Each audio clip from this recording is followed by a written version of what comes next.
Good morning everyone. मैं हूँ गरिमा सिंह। ये मेरी हिंदी की फर्स्ट क्लास है जो कि गद्य में कक्षा 10 की है। पहला अध्याय है, पहला चैप्टर है आचार्य रामचंद्र शुक्ल। गद्य पाठ का है ये पहला लेसन, आचार्य रामचंद्र शुक्ल। हिंदी के इस प्रतिभासंपन्न साहित्यकार का जन्म 4 अक्टूबर 1884 ईस्वी में बस्ती जिले के अगोना नामक ग्राम में हुआ था। इनके पिता का नाम पंडित चंद्रबली शुक्ल थे। इनके पिताजी का नाम जो था वो चंद्रबली शुक्ल था, जो सुपरवाइजर कानूनगो थे। बालक रामचंद्र शुक्ल ने हाई स्कूल की परीक्षा मिर्जापुर जिले में के मिशन स्कूल से उत्तीर्ण की। गणित में कमजोर होने के कारण इनकी शिक्षा आगे नहीं बढ़ सकी। इंटर की परीक्षा के लिए कार्यस्थ पाठशाला इलाहाबाद में प्रवेश लिया, किंतु अंतिम वर्ष की परीक्षा में से ही पूर्व विद्यालय छूट गया। मतलब ये हाई स्कूल जब दिए तो इनकी मैथ कमजोर थी। इंटर दिए, इंटर में गए तो विद्यालय छूट गया। इन्होंने मिर्जापुर के न्यायालय में नौकरी कर ली, किंतु स्वाभानुकूल न होने के कारण छोड़ दी और मिर्जापुर के मिशन स्कूल में चित्रकला के अध्यापक हो गए। स्कूलिंग भी छोड़ दिए और जॉब करने लगे। उसके बाद वहाँ पे भी उनके अनुकूल ना मिला जॉब, तो वो भी छोड़ दिए और मिर्जापुर के मिशन स्कूल में चित्रकार के अध्यापक बने। इसी बीच स्वाध्याय से इन्होंने हिंदी, अंग्रेजी, संस्कृत, बांग्ला आदि भाषाओं का अच्छा ज्ञान प्राप्त कर लिया और पत्र पत्रिकाओं में लिखना आरंभ कर दिया। बाद में इनकी नियुक्ति काशी हिंदू विश्वविद्यालय में हिंदी के प्राध्यापक पद पर हो गई। बाबूश्याम सुंदर दास के अवकाश प्राप्त करने के बाद शुक्ल जी ने हिंदी विभाग के अध्यक्ष पद को भी सुशोभित किया। मतलब काशी हिंदू विश्वविद्यालय में ये प्राध्यापक पद पे जॉब करने लगे और हिंदी विभाग अध्यक्ष को सुशोभित किए। इसी पद पर कार्य करते हुए 2 फरवरी 1941 ईस्वी में आप स्वर्ग सिधार गए। वो काम करते ही 2 फरवरी 1941 में इनकी मृत्यु हो गई। ये इनका जीवन परिचय है। जन्म हुआ था 4 अक्टूबर 1884 ईस्वी में। जन्म स्थान अगोना, बस्ती, उत्तर प्रदेश। पिता जो थे वो चंद्रबली शुक्ल थे। मृत्यु हुई 2 फरवरी 1941 ईस्वी में। शुक्ल युग के प्रवर्तक थे ये। भाषा खड़ी बोली थी इनकी। हिंदी प्रबंध को नया आयाम देकर उसे ठोस धरातल पर प्रतिष्ठित करने वाले शुक्ल जी हिंदी साहित्य के मूर्धन्य आलोचक, श्रेष्ठ निबंधकार, निष्पक्ष इतिहासकार, महान शैलीकार एवं युग प्रबंधक आचार्य थे। इन्होंने साहित्य एवं व्यवहारिक दोनों प्रकार की आलोचनाएं लिखी। इनकी विद्वता के कारण ही हिंदी शब्द सागर के संपादक कार्य में सहयोग के लिए इन्हें बुलाया गया। इन्होंने 19 वर्ष तक काशी नगरी प्रचारिणी पत्रिका का संपादन भी किया। इन्होंने अंग्रेजी और बांग्ला में कुछ अनुवाद भी किए। आलोचना इनका प्रमुख और प्रिय विषय था। इन्होंने हिंदी साहित्य का इतिहास लिखकर इतिहास लेखन की परंपरा का सूत्रपात किया। शुक्ल जी एक उच्च कोटि के निबंधकार ही नहीं अपितु युग प्रवर्तक आलोचक भी रहे हैं। इनकी कृतियां इस प्रकार हैं, जैसे पहला है निबंध संग्रह, इतिहास, आलोचना, संपादन। जो संपादन था वो जायसी ग्रंथावली, तुलसी ग्रंथावली, भ्रमर गीत, सार, हिंदी सार, शब्द सागर, काशी नगरी प्रचारिणी पत्रिका, आनंद कांदामिनी। 5वां है इनके अतिरिक्त शुक्ल जी ने कहानी, 11 वर्ष का समय, काव्य कृत अभिमन्यु वध की रचना की तथा अन्य भाषाओं के कई ग्रंथों का हिंदी में अनुवाद भी किया। इनमें मैगस्थनीज का भारतवर्षीय विवरण, आदर्श जीवन, कल्पना का आनंद, विश्व प्रजक्त, बुद्धिचरित्र, काव्य स्फुट, अनुवाद, शशांक आदि प्रमुख था। शुक्ल जी की भाषा संस्कृति शुद्ध तथा परमार्जित खड़ी बोली है। परिष्कृत साहित्य भाषा में संस्कृत के शब्दों का प्रयोग पर होने पर भी उसमें बोधागम्य सर्वत्र विद्यमान है। कहीं कहीं आवश्यकता अनुसार उर्दू, फारसी और अंग्रेजी के शब्दों का प्रयोग भी देखने को मिलता है। शुक्ल जी ने मुहावरे और लोकोक्तियों का प्रयोग करके भाषा को अधिक व्यंजनापूर्ण, प्रभावपूर्ण एवं व्यवहारिक बनाने का भरसक प्रयास किया है। शुक्ल जी की भाषा शैली गढ़ी हुई है, इनमें व्यर्थ का एक भी शब्द नहीं आने का पता है। कम से कम शब्दों में अधिक विचार व्यक्त कर देना इनकी विशेषता है। अवसर के अनुसार इन्होंने वर्णनात्मक, विवेचनात्मक, भावात्मक तथा व्याख्यात्मक शैली का प्रयोग किया है। हास्य व्यंग्य प्रधान शैली के प्रयोग के लिए भी शुक्ल जी प्रसिद्ध हैं। प्रस्तुत मित्रता, जो हम लोग चैप्टर पढ़ेंगे वो उस पाठ का नाम है मित्रता। तो चलिए चैप्टर को शुरू करते हैं। मित्रता। जब कोई युवा पुरुष अपने घर से बाहर निकलकर बाहरी संसार में अपनी स्थिति जमाता है, तब पहली कठिनता उसे मित्र चुनने में पड़ती है। जब कोई आदमी बाहर निकलता है घर से, तो वो सबसे पहले उसको कठिनाई क्या होता है, उसको कौन सी कठिनाई से सामना करना पड़ता है? मित्र चुनने में। यदि उसकी स्थिति बिल्कुल एकांत और निराली नहीं रहती है, तो उसकी जान पहचान के लोग धड़ाधड़ बढ़ते जाते हैं और थोड़े ही दिनों में कुछ लोगों से उसका हेल मेल हो जाता है। यही हेल मेल बढ़ते बढ़ते मित्रता के रूप में परिणित हो जाता है। मित्रों के चुनाव की प्रयुक्तता पर उसके जीवन की सफलता निर्भर हो जाती है। मतलब कि हमें मित्र चुनने में, हम कहीं घर से बाहर निकलते हैं तो हमें मित्र चुनने में बहुत कठिनाई होती है। हम बाहर रहते हैं, किसी से बातें करते हैं, बोलते हैं, तो वो हमारे मित्र के रूप में दोस्त बनने लगता है और उसी के अनुकूल हम उसके स्वभाव में घुलने मिलने लगते हैं और उसका प्रभाव हमारे जीवन पे बहुत गहरा प्रभाव पड़ता है। या तो वो हमें अच्छे रास्ते पे ले जाता है या तो एकदम बिगाड़ देता है। इसलिए हमें मित्र का चुनाव सही ढंग से करना चाहिए। मित्रों के चुनाव का प्रयुक्तता पर उनके जीवन की सफलता निर्भर करती है। जैसा मित्र होता है वैसा दूसरे भी दोनों मित्र हैं, उन दोनों के जीवन का एक तो अगर खराब है तो दूसरा भी खराब निकलेगा। अगर उसका मित्र है, एक सही है तो उसके जीवन पे प्रभाव बहुत गहरा पड़ेगा जो दूसरा वाला है, तो वो अच्छा इंसान बन पाएगा, जीवन में अच्छे कार्य कर पाएगा। क्योंकि संगति का गुप्त प्रभाव हमारे आचरण पर भी पड़ता है। हम लोग ऐसे समाज में प्रवेश करके अपना कार्य आरंभ करते हैं जबकि हमारा चित्त कोमल और हर तरह का संसार ग्रहण करने योग्य रहता है। हमारे भाव अपरिमार्जित और हमारी प्रवृत्ति अपरिपक्व रहती है। हम लोग कच्ची मिट्टी की मूर्ति के समान रहते हैं। हम नहीं जान पाते हैं कि हमारे साथ क्या गलत हो रहा है, क्या सही हो रहा है। बस संगत का असर पड़ने लगता है। उस समय हम बहुत सॉफ्ट, कोमल जिसे कहते हैं, हृदय वाले रहते हैं, जिसे जो जिस रूप में चाहे उस रूप का करे। जैसे उस समय हम लोग कच्ची मिट्टी के समान मूर्ति रहते हैं, जो जिस रूप में चाहे वैसे करता है, चाहे राक्षस बनावे चाहे देवता।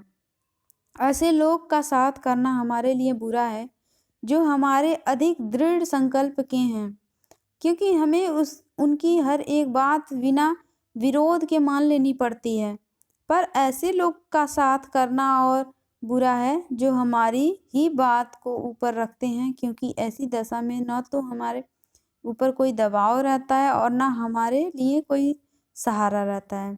दोनों अवस्थाओं में जिस बात का भय रहता है उसका पता युवा पुरुषों को प्रायः बहुत कम रहता है। मतलब हमें ऐसे भी लोग से दोस्ती नहीं करनी चाहिए कि जिसका हम विरोध ही ना कर पाएँ, डर के मारे उसकी बातों को मान लें। और ऐसे भी लोगों से दोस्ती नहीं करनी होती है कि जो हमारी बातों को ऊंचा रखे। मतलब हम कुछ भी करें तो कहें हाँ ठीक है, हाँ ठीक है, तो उससे हम बहुत प्रभावित होता है हम लोग का जीवन। यदि विवेक से काम लिया जाए तो यह भय नहीं रहता। पर युवा पुरुष प्रायः विवेक से कम काम लेते हैं। कैसे आश्चर्य की बात की है कि लोग एक घोड़ा लेते हैं तो उसके गुण दोष कितना परख कर लेते हैं, पर किसी मित्र को बनाने से उसकी पूर्ण आचरण और प्रकृति आदि का कुछ विचार करना और अनुसाधन नहीं करते हैं। मतलब अगर हम कोई सामान खरीदते हैं तो उसको कितना जांच परख के लेते हैं, लेकिन अगर कोई दोस्त बनाते हैं तो उसके पूर्व आचरण प्रकृति के बारे में पता ही नहीं करते। वे उसमें सब बातें अच्छी ही अच्छी मानकर अपना पूरा विश्वास जमा देते हैं। हंसमुख चेहरा, बातचीत का ढंग, थोड़ी चतुराई या साहस, ये ही 2-4 बातें किसी में देखकर लोग चटपट अपना बना लेते हैं। हम लोग यह नहीं सोचते कि मैत्री का उद्देश्य क्या है। हम किसी से बात करते हैं, अच्छा लगता है बात करने में तो हम उससे दोस्त बना लेते हैं। हम उससे ये नहीं समझ पाते कि मित्रता का उद्देश्य क्या है तथा जीवन के व्यवहार में उसका कुछ मूल्य भी है। यह बात हमें सूझती कि यह ऐसा साधन है जिससे आत्मशिक्षा का कार्य बहुत सुगम हो जाता है। एक प्राचीन विद्वान का वचन है, विश्वास पात्र मित्र एक भारी रक्षा रहती है। जो विश्वास पात्र मित्र होता है उससे बहुत भारी रक्षा मिलती है मुझे। जिसे ऐसा मित्र मिल जाए उसे समझना चाहिए कि खजाना मिल गया है। जिसे सच्चा मित्र मिल जाए उसे सोचना चाहिए कि हमें खजाना मिल गया। विश्वास पात्र मित्र जीवन की एक औषधि है। हमें अपने मित्रों में यह आशा रखनी चाहिए कि वे उत्तम संकल्पों में हमें दृढ़ करेंगे, दोषों और त्रुटियों से हमें बचाएंगे, हमारे सत्य, पवित्रता और मर्यादा के प्रेम को पुष्ट करेंगे। जब हम कुमार्ग पर पैर रखेंगे तब वे हमें सचेत करेंगे, जब हम हतोत्साहित होंगे तब वे हमें उत्साहित करेंगे। सारांश यह है कि हमें उत्तमपूर्ण जीवन निर्वाह करने के हर तरह से सहायता देंगे। सच्ची मित्रता में उत्तम से उत्तम वैद्य की सी निपुणता और परख होती है।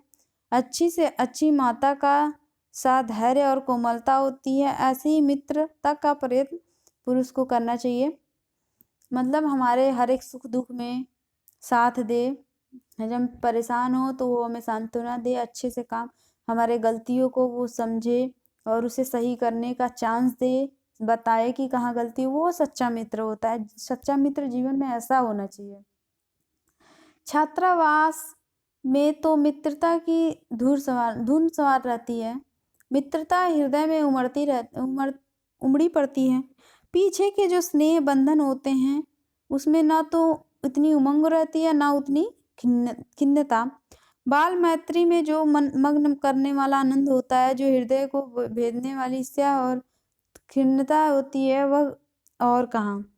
कैसी मधुरता और कैसा अनुरक्त होती है, कैसा अपार विश्वास होता है। हृदय के कैसे कैसे उद्गार निकलते हैं। वर्तमान कैसा आनंदमय दिखाई पड़ता है और भविष्य के संबंध में कैसी कुभाने वाली कल्पनाएं मन में रहती हैं। कितनी जल्दी बातें लगती है और कितनी जल्दी मनाना होता है। सहपाठी की मित्रता मतलब कि हम जब छोटे होते हैं तो हमारे मन में बहुत सारी बातें आती हैं, हमें जल्दी से दोस्ती होता है, जल्दी से हम गुस्सा कर लेते हैं, जल्दी से हम सोचते हैं कि हम जीवन में ऐसे करेंगे ऐसे करेंगे।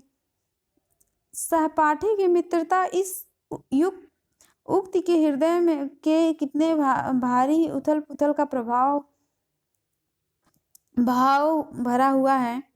किंतु जिस प्रकार युवा पुरुष की मित्रता स्कूल के बालक की मित्रता से दृढ़, शांत और गंभीर होती है, उसी प्रकार हमारी युवावस्था के मित्र बाल्यावस्था के मित्रों से कई बातों में भिन्न होते हैं। मैं समझता हूँ कि मित्र चाहे हुए बहुत से लोग मित्र के आनंद की कल्पना मन में करते होंगे, पर इस कल्पित आदर्श से तो हमारा काम जीवन की झंझटों में चलता है नहीं। सुंदर प्रतिमा, मन भावी चाल और स्वच्छंद प्रकृति के ये ही 2-4 बातें देखकर मित्रता की जाती है। मतलब सुंदर प्रतिमा, मन भावी चाल और स्वच्छंद प्रकृति को देख के ही मित्रता की जाती है। पर जीवन संग्राम में साथ देने वाले मित्रों में इसमें से कुछ अधिक बातें चाहिए। मतलब मित्र तो ठीक है, लेकिन जीवन में साथ देने वाले जो मित्र होते हैं उससे अच्छे और चीज चाहिए और प्रकृति चाहिए। मित्र केवल उसे नहीं कहते जिसके गुणों की तो हम प्रशंसा करते हैं, पर उसमें हम स्नेह ना कर सकें, जिससे अपने छोटे छोटे काम तो हम निकलवाते जाएं, पर भीतर ही भीतर घृणा करते रहें। मित्र सच्चे पथ प्रदर्शक के समान होने चाहिए। मतलब जो मित्र हो वो सच्चे पथ प्रदर्शक के, हमें गलती सही का ज्ञान कराए, जिस पर हम पूरा विश्वास कर सकें। भाई के समान होना चाहिए, जिसे हम अपना प्रीति पात्र बना सकें। हमारे और हमारे मित्र के बीच सच्ची सहानुभूति होनी चाहिए। ऐसी सहानुभूति जिससे एक के हानि लाभ से दूसरे अपना हानि लाभ समझे। मतलब मित्र ऐसा होना चाहिए जो मित्र की हानि पे अपना हानि और मित्र के लाभ से अपना लाभ समझे। ऐसा मित्र होना चाहिए। मित्रता के लिए यह आवश्यक नहीं कि दो मित्र एक ही प्रकार का कार्य करते हों या एक ही रुचि के हों। मतलब मित्रता ये नहीं होता है कि दो लोग आपस में हैं, दोनों का टेस्ट मैच कर रहा है, कार्य करने का तरीका मैच कर रहा है तो वो मित्र हैं, रुचि मैच कर रही है तो मित्र नहीं। वो सुख दुख में साथ दें, हानि को हानि समझे, दूसरे की लाभ के लाभ अपना लाभ समझें, ऐसा मित्र होना चाहिए। इसी प्रकार प्रकृति और आचरण की समानता भी आवश्यक या वांछनीय नहीं है। दो भिन्न प्रकृति के मनुष्यों के बराबर प्रीति और मित्रता रही है। राम धीर और शांत प्रकृति के थे, लक्ष्मण उग्र और उन्नत स्वभाव के थे, पर दोनों भाइयों में अनंत प्रगाढ़ स्नेह था। मतलब यहाँ पे कहा जा रहा है कि दो सिमिलर लोग दोस्त हों, ऐसा कुछ जरूरी नहीं है, क्योंकि राम अलग थे और लक्ष्मण अलग थे, लेकिन दोनों भाई भाई बहुत गहरे भाईचारा था। उदार तथा उच्चारण कर्ण और लोभी दुर्योधन के स्वभावों में कुछ विशेष समानता न थी, पर उन दोनों की मित्रता खूब निभी। यह कोई बात नहीं है कि एक ही स्वभाव और रुचि के लोग में ही मित्रता हो सकती है। समाज में विभिन्नता देखकर लोग एक दूसरे की ओर आकर्षित होते हैं। जो गुण हम में नहीं है, हम चाहते हैं कि ऐसा कोई मित्र मिल जाए जिसमें वे गुण हो। चिंताशील मनुष्य प्रफुल्लित चित्त का साथ ढूंढता है, निर्बल बलि का, धीर उत्साही का, उच्च आकांक्षी वाला चंद्रगुप्त युक्त और उपाय के लिए चाणक्य का मुंह ताकता था। नीति विसादर अकबर मन बहलाने के लिए बीरबल की ओर देखता था। मित्र का कर्तव्य इस प्रकार बताया गया है। मतलब मित्र का प्रकार इस तरह बताया गया है, आगे हम लोग देखते हैं। उच्च और महान कार्यों में इस प्रकार सहायता देना, मन बढ़ाना और साहस दिलाना कि तुम अपनी निज की सामर्थ्य से बाहर काम कर जाओ। यह कर्तव्य उसी से पूरा होगा जो दृढ़ चित्त और सत्य संकल्प का हो। जिससे हमें ऐसे ही मित्रों की खोज में रहना चाहिए जिससे हमसे अधिक आत्मबल हो। हमें उनका पल्ला उसी तरह पकड़ना चाहिए जिस तरह सुग्रीव ने राम का पल्ला पकड़ा था। मित्र हो तो प्रतिष्ठित और शुद्ध हृदय के हो, मृदुल और पुरुषार्थी हो, श्रेष्ठ और सत्यनिष्ठ हो, जिससे हम अपने को उनके भरोसे पर छोड़ सके और यह विश्वास कर सके कि उनसे किसी प्रकार का धोखा ना होगा। मतलब मित्र ऐसा होना चाहिए जिस पे हम विश्वास कर सके कि वो उस पे हम विश्वास करें कि वो हमें धोखा नहीं देगा। आगे है, जो बात ऊपर मित्रों से संबंध में कही गई है वही जान पहचान वालों के संबंध में भी ठीक है। जान पहचान के लोग ऐसे हों जिनसे हम कुछ लाभ उठा सकते हों, जो हमारे जीवन को उत्तम और आनंदमय करने के लिए कुछ सहायता दे सकते हों। यद्यपि उनकी नहीं जितनी गहरे मित्र दे सकते हैं। मनुष्य का जीवन थोड़ा है, उसमें खोने के लिए समय नहीं। यदि क, ख और ग हमारे लिए कुछ नहीं कर सकते तो न बुद्धिमानी और न विनोद की बातचीत कर सकते हैं, ना कोई अच्छी बात बतला सकते हैं, ना सहानुभूति द्वारा हमें ढाढ़स बांध सकते हैं, न हमारे आनंद में असम्मिलित हो सकते हैं, न हमें कर्तव्य का ध्यान दिला सकते हैं, और तो ईश्वर हमें उनसे दूर ही रखें। हमें अपने चारों ओर जड़ मूर्तियां सजाना नहीं है।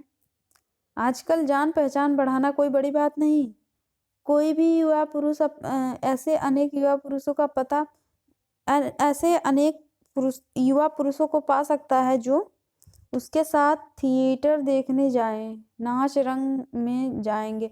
मतलब कि आजकल लोग दोस्त बनाना कोई बड़ी बात नहीं है।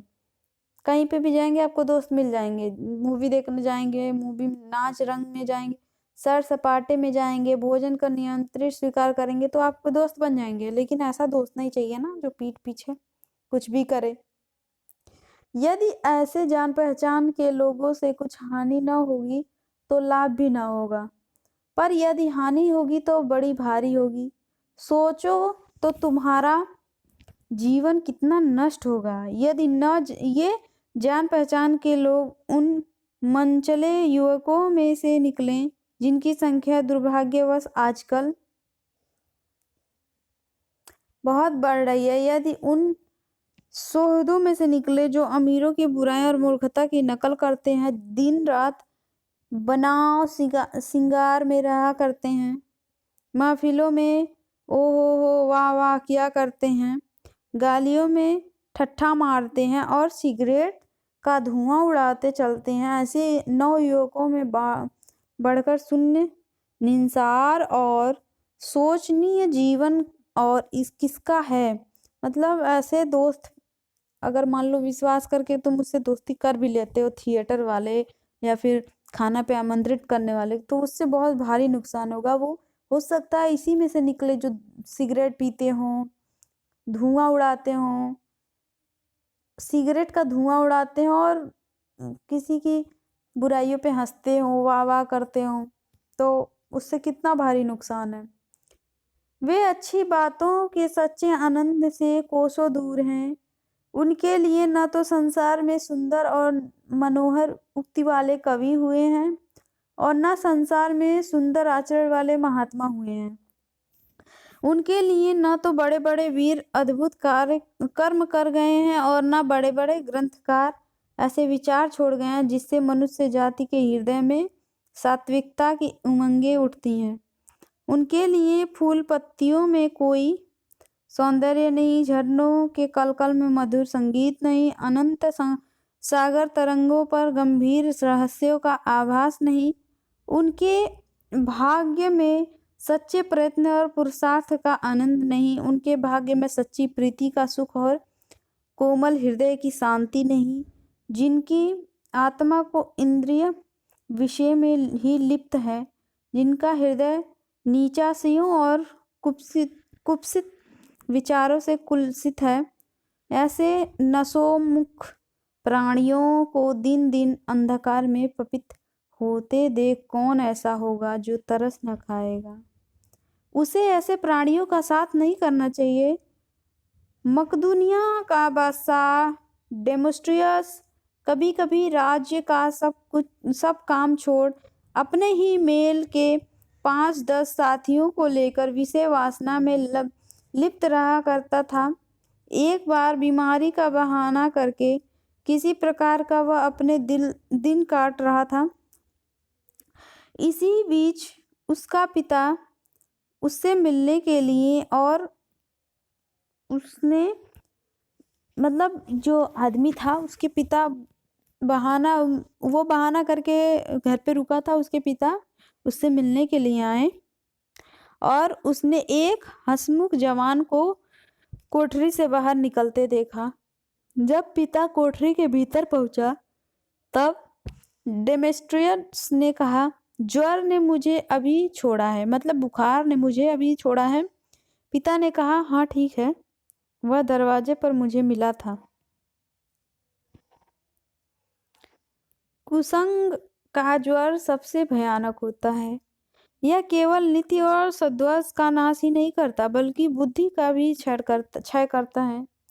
किसी युवा पुरुष की संगति यदि बुरी होगी तो वह उसके पैरों में बंधी चक्की के समान होगी, जो उसे दिन दिन अवनति के गड्ढे में गिराती जाएगी, और यदि अच्छी होगी तो सहारा देने वाली बाहु के समान होगी, जो उसे निरंतर उन्नति की ओर उठाती जाएगी।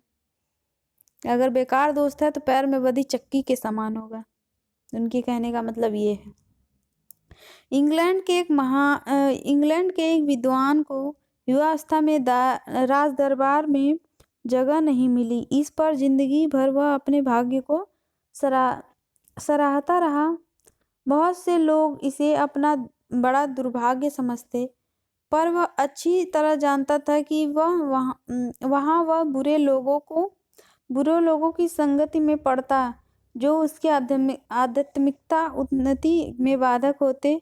बहुत से लोग ऐसे होते हैं जिनके घड़ी भर के साथ से भी बुद्धि भ्रष्ट हो जाती है। कुछ लोग ऐसे होते हैं जो एक सेकंड भी साथ रहें तो बुद्धि भ्रष्ट होती है, क्योंकि उतने ही बीच में ऐसी ऐसी बातें कही जाती हैं जो कानों में न पड़नी चाहिए। चित्त पर ऐसे प्रभाव पड़ते हैं जिससे उनकी पवित्रता का नाश होता है। बुराई अटल भाव धारण करके बैठती है। बुरी बातें हमारी धारणा में बहुत दिनों तक टिकती हैं। इस बात को प्रायः सभी लोग जानते हैं कि भद्दे व फूहड़ गीत जितनी जल्दी ध्यान पर चढ़ते हैं उतनी जल्दी कोई गंभीर या अच्छी बात नहीं, मतलब जितना बेकार बात जल्दी हमारे दिमाग पर चढ़ता है उतना अच्छी बात नहीं चढ़ती। एक बार एक मित्र ने मुझसे कहा कि उसने लड़कपन में कहीं से एक बुरी कहावत सुन पाई थी, जिसका ध्यान वह लाख चेष्टा करता है कि न आए, पर बार बार आता है।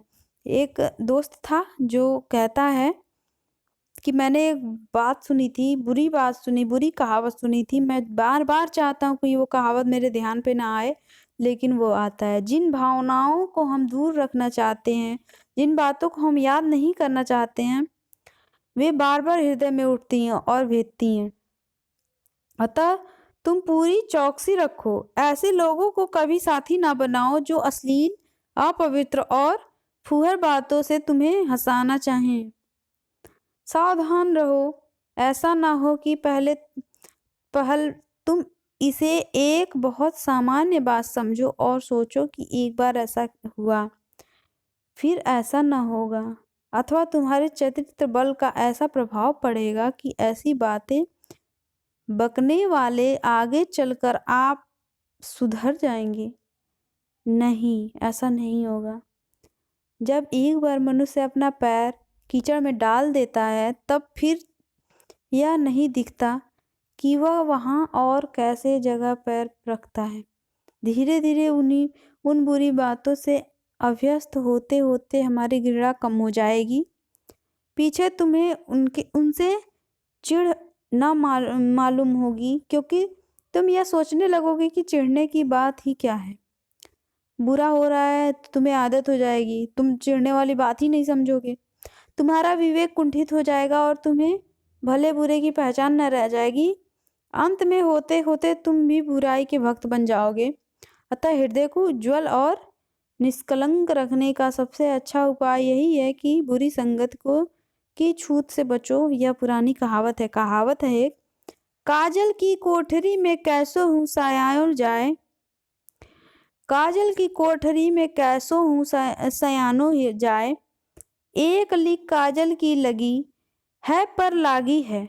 मतलब काजल की कोठरी में कैसो हूँ सयानो जाए, एक लीक काजल की लागी है पै लागी है। ये कहावत पुरानी है।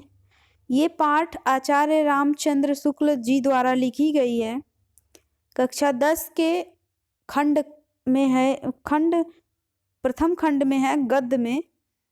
बहुत अच्छी स्टोरी है इसमें ये बताया गया है कि हमें मित्र कैसे बनाने चाहिए, मित्रता कैसी करनी चाहिए और कैसे लोगों से दूर रहना चाहिए, कैसे प्रभाव पड़ता है लोगों से हमारे जीवन पे, बहुत गहरा प्रभाव पड़ता है। उसी चीज़ का अध्ययन इसमें हम लोग किए हैं।